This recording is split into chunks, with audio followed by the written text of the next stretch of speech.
What's going on, guys? Snake Eyes here, playing some more Dark Souls 2, and in this video I'm going to show you how to get the Halberd, which is a very good pole arm that you can get. And as you can see right there, with that long sword, that enemy standing up there, the item that he's protecting is the Halberd. This is my first time through, so I was taking it pretty slow, and make sure you pick this guy up right here. Also, one thing to note, this is before the last giant boss fight. Guarding an entrance, I don't know if I ever panned to it, but guarding the entrance are two spearmen. Be careful with them because fighting both of them at the same time can actually be pretty bad. But this is a good area to have a couple of throwing knives, because right there is a very long and narrow path, and as soon as you look up, there is a hole up there. I automatically knew, even though this was my first time through, that an enemy could ambush you. So what I did was I just threw a couple knives, and with two of them it killed him.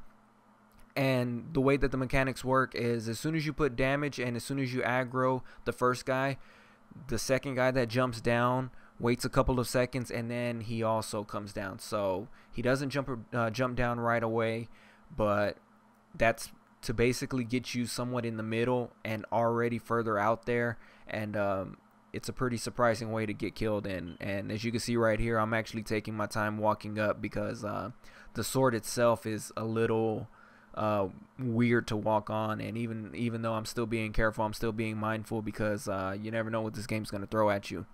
But be careful when you walk up this sword, because the way that it's positioned, it's real easy to slide off, and that's just something that you really don't want to do. That could actually be more frustrating and annoying than anything else. But right there we pick up the Halberd and a Soul of a Nameless Soldier. Right here would actually be a good area to maybe do the item duping glitch that I posted a video about earlier. It's up to you. You can do whatever. But I go into it more. But what I'm going to do now is I'm going to actually go into some other gameplay showing you the moveset of this weapon, because it's actually a very good weapon, and I'm going to show you right now. So give me 1 second. So here I'm going to demonstrate the moveset of the Halberd. I'm going to tell you the button inputs as well, so that way if you ever decide to pick this up, you can know exactly how it works. This is what happens when you push R1 to 3 times. It starts off with a downward thrust, a sweeping attack, and then it follows it up with another downward thrust. The strong attack, which is R2, is a spinning sweep.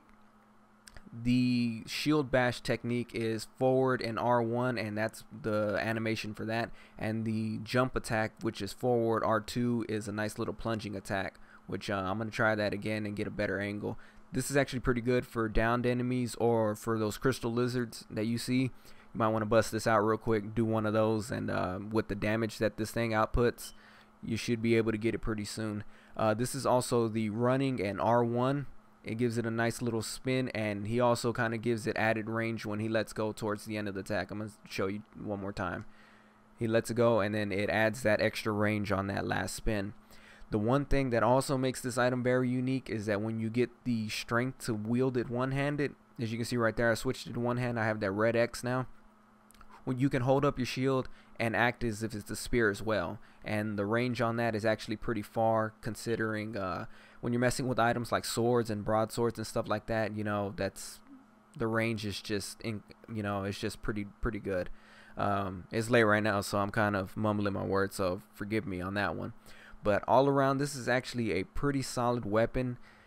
What makes it even better is you pick it up so early in the game that if you focus your stats right from the start, you can actually one-hand this weapon as soon as you pick it up. Right now I'm going to show you the requirements on picking it up.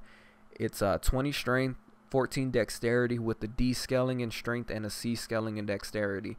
Now that's not that great as far as the scaling goes, but the base damage is 192, so that kind of covers a little bit for it kind of compensates for the scaling a little bit.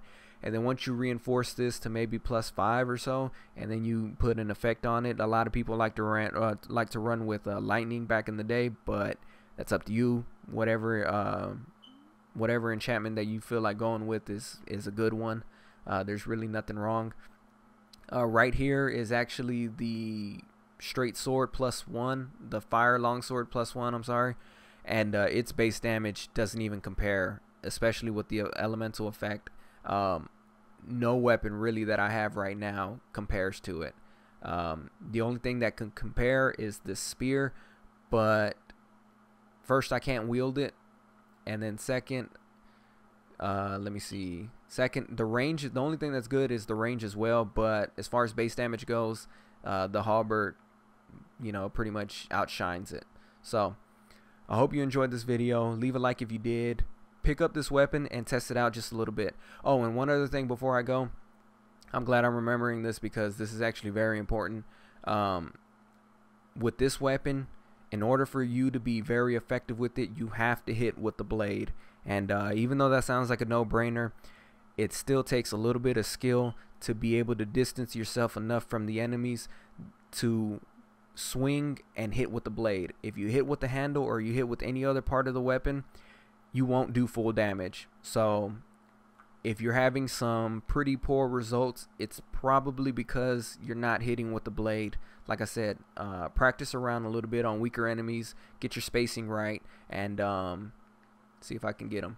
And you can see right there, it took one shot. Even though, now they're coming for me. Even though they're relatively weak, it still doesn't matter. I'm going to try to do the spinning attack. And obviously, as you can see right there, as I'm hitting the wall, it stops the attack. That's because this game has a pretty crazy dynamic hitting, and if you get it wrong, you will not be able to do anything with any weapon, but more so for this. So as you can see, I hit for 125, and then when I actually hit with the blade, I hit for 236. So you have to learn how to use this weapon pretty effectively, otherwise it'll seem bad, but it won't be bad. Like I said, plenty of applications for it. I'm actually glad I fought those guys to kind of show you a little bit more the moveset to it. So pick it up, test it out, let me know how it goes. Leave a like if you enjoy it, subscribe if you haven't already, and until next time, take care.